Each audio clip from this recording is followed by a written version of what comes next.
Aqui parece com Zaccaria. Linha final, atenção ao City. E já saiu, David, que a bola já saiu. É mesmo, pontapé. Abertura para dentro, Bernardo Silva para Sterling, pode cruzar, o cruzamento tirado contra o corpo do jogador alemão, vai para lá na linha final. É pontapé de quente para o City. Atenção ao Phil Foden, um remate forte para o encaixe de Yann Sommer. Cá está, 6 minutos. Para o City, Phil Foden a cruzar e o corte da equipa do Borussia Mönchengladbach. Bola para fora. Que bem feito, bola para Sterling, atenção ao City. O corte foi extraordinário.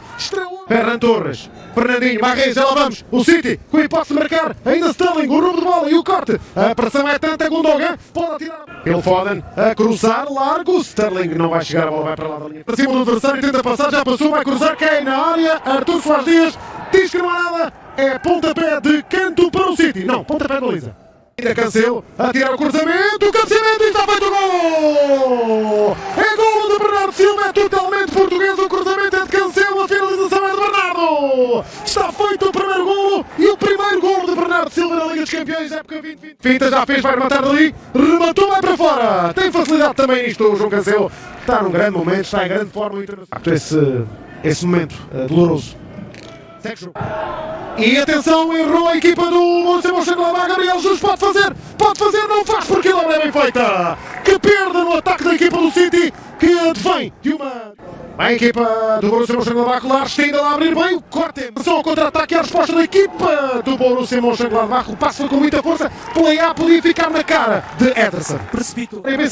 O cruzamento tirado, o calcanhar vai para fora. Bom, era um golaço de play-A se a bola entra. Belíssima oportunidade. Dá atrás, João Cancelo, cruzamento de pé direito, a Bernardo Silva outra vez, a finalização e o golo! É quase tirado o papel químico, só que agora foi de Bernardo, ainda com um toque para Gabriel Jesus, está feito 2-0, o City volta a marcar um lance muito semelhante. Cancelo, cruzamento, outro passe, e a bola vai para fora, outro passe, João Cancelo, está uma máquina, João Cancelo está, o ataque, atenção à direita, Marreis, recepção, cruzamento, vai para as mãos da Sommer, mas que grande movimentação. Olha o Borussia Mönchengladbach, bola para Hoffmann, queda na área com o jogador do City, Artur Soares Dias diz que não há nada, é lance com o João Cancelo, é ele, João Cancelo, que vem a bola para o ataque da equipa do City, vai ali, remate forte contra o corpo do adversário, fica magoado, porque o remate foi com... Atenção, uma entrega de bola agora na equipa do City, pode reduzir o gol pela grande defesa de Ederson, é para isto que um grande guarda-redes está na baliza, é para... não é o caso.